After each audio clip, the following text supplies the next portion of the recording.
Sebelumnya, kita harus mengetahui dulu nih, herbarium itu apa sih? Fungsinya apa? Herbarium yang baik itu bagaimana? Oke, simak pembahasannya. Nah, herbarium adalah koleksi spesimen yang telah dikeringkan atau diawetkan, yang biasanya disusun berdasarkan sistem klasifikasi. Kemudian, fungsinya untuk membantu identifikasi tumbuhan lainnya yang sekiranya memiliki persamaan ciri-ciri morfologinya. Herbarium yang baik yaitu contohnya tumbuhan yang diawetkan utuh. Maksud utuh di sini yaitu memiliki organ vegetatif dan generatif, seperti organ vegetatif yang terdiri dari akar, batang, daun, sedangkan organ generatif terdiri dari bunga, buah, dan biji. Biasanya herbarium ini dibuat untuk tanaman yang berukuran kecil hingga sedang. Herbarium juga dibagi menjadi dua bagian, yaitu ada herbarium basah dan herbarium kering. Nah, pada video ini yang akan kita bahas yaitu herbarium kering. Herbarium kering itu apa sih? Jadi, herbarium kering adalah awetan yang dibuat dengan cara pengeringan, namun tetap terlihat ciri-ciri morfologinya, sehingga masih bisa diamati dan dijadikan perbandingan pada saat determinasi selanjutnya. Selanjutnya, ada manfaat herbarium. Nah, manfaatnya yang pertama yaitu sebagai tempat untuk mendukung kelas botani. Kemudian yang kedua sebagai bahan penelitian. Yang ketiga sebagai bantuan untuk identifikasi tanaman. Yang keempat sebagai bukti keberagaman. Yang kelima sebagai referensi untuk publikasi spesies baru. Yang keenam sebagai pusat referensi. Yang ketujuh sebagai lembaga dokumentasi. Dan yang kedelapan sebagai pusat penyimpanan data. Lalu, apa sih pengertian tumbuhan paku itu? Nah, jadi tumbuhan paku atau Pteridophyta adalah divisi dari kingdom Plantae yang anggotanya memiliki akar, batang, dan daun sejati, serta memiliki pembuluh pengangkut.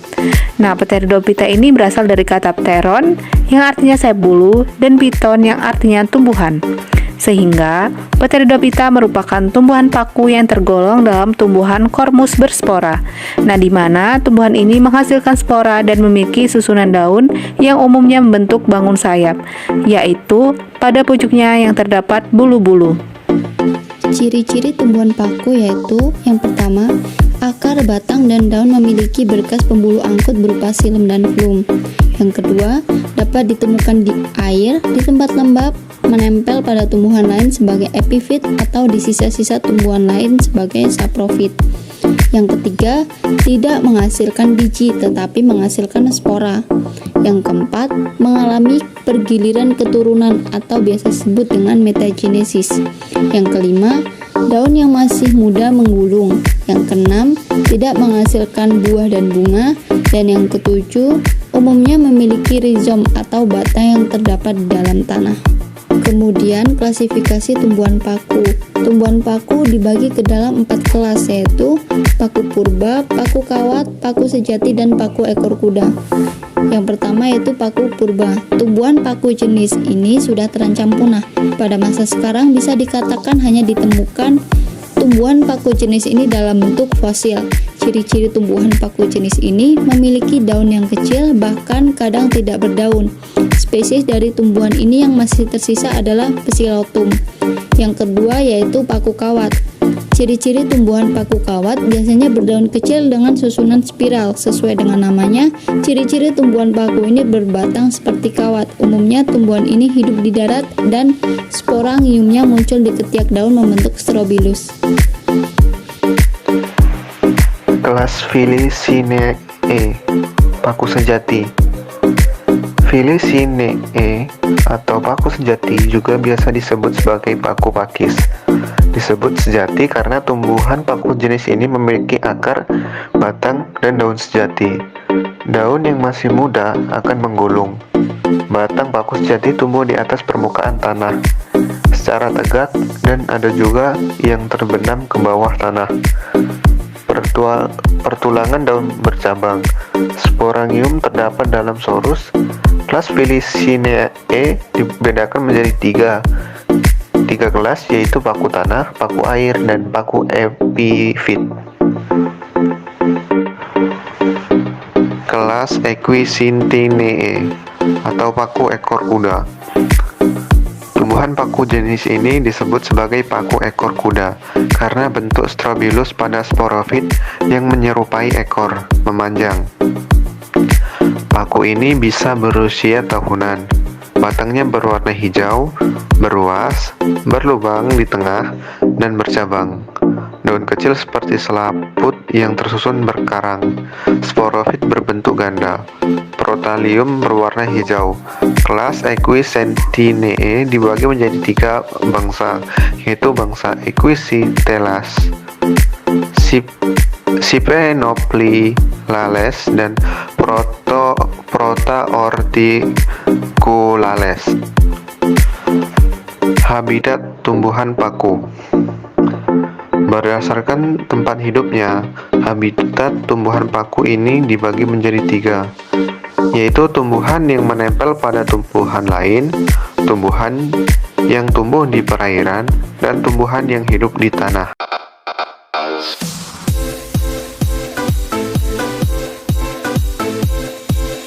Hai teman-teman, tadi sudah dijelaskan bukan apa itu herbarium? Herbarium kering itu apa? Kemudian juga sudah dijelaskan cukup banyak tentang tumbuhan paku. Nah, sekarang kita akan melihat gimana sih proses praktikum membuat herbarium kering dari tumbuhan paku. Yuk simak videonya. Jadi yang pertama yang harus kita lakukan yaitu collecting. Collecting di sini yaitu mencari spesimen yang dibutuhkan dan pastikan spesimen yang kita butuhkan itu berada dalam keadaan yang baik. Setelah kita mendapatkan spesimen yang dibutuhkan, maka langkah selanjutnya yaitu mempersiapkan alat dan bahan. Nah, di mana alat dan bahan di sini yang pertama yaitu ada gunting, yang kedua ada penggaris, yang ketiga ada tisu, yang keempat ada selotip, yang kelima ada pulpen, yang keenam ada spesimen, yang ketujuh ada karton putih, yang kedelapan ada koran, yang kesembilan ada kardus, yang kesepuluh ada plastik sampul, yang ke-11 ada alkohol 70%, dan yang terakhir ada tumpukan buku. Setelah mempersiapkan alat dan bahan, maka langkah selanjutnya yaitu membersihkan spesimen. Nah, spesimen dibersihkan terlebih dahulu menggunakan air mengalir, dibersihkan dari bagian daun, batang, kemudian akarnya.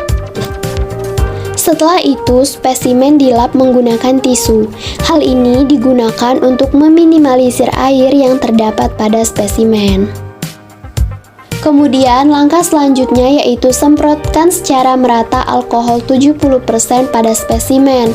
Nah, di sini alkoholnya sudah saya pindahkan ke tempat yang lebih mudah untuk digunakan agar penggunaannya pun lebih efektif dan efisien.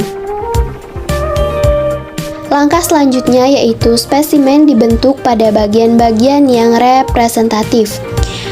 Setelah itu, berikan selotip atau isolasi pada spesimen di atas koran agar spesimen tidak bergeser saat pengepresan berlangsung.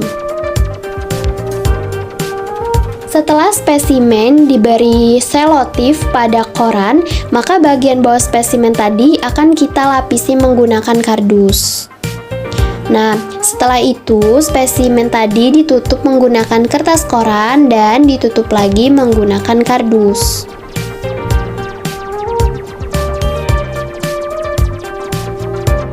Setelah ditutupkan menggunakan kardus, maka gunakan tumpukan buku tebal lainnya untuk tahap pengepresan ini agar lebih mendapatkan hasil yang maksimal. Jika kertas koran basah, ganti menggunakan kertas koran yang baru. Nah, kemudian saya juga melakukan teknik pengeringan dengan cara menjemur spesimen pada sinar matahari. Pengeringan ini dilakukan kurang lebih selama 2 minggu.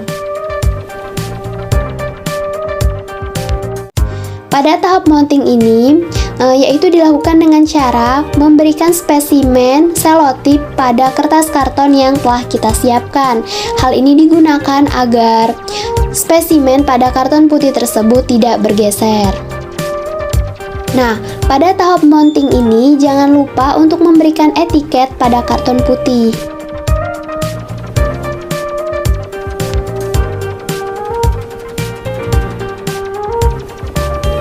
Kemudian yaitu ada langkah yang terakhir. Nah, langkah yang terakhir ini yaitu memberikan sampul plastik pada spesimen agar spesimen yang telah kita buat ini tetap awet, terhindar dari debu, dan tidak mudah rusak.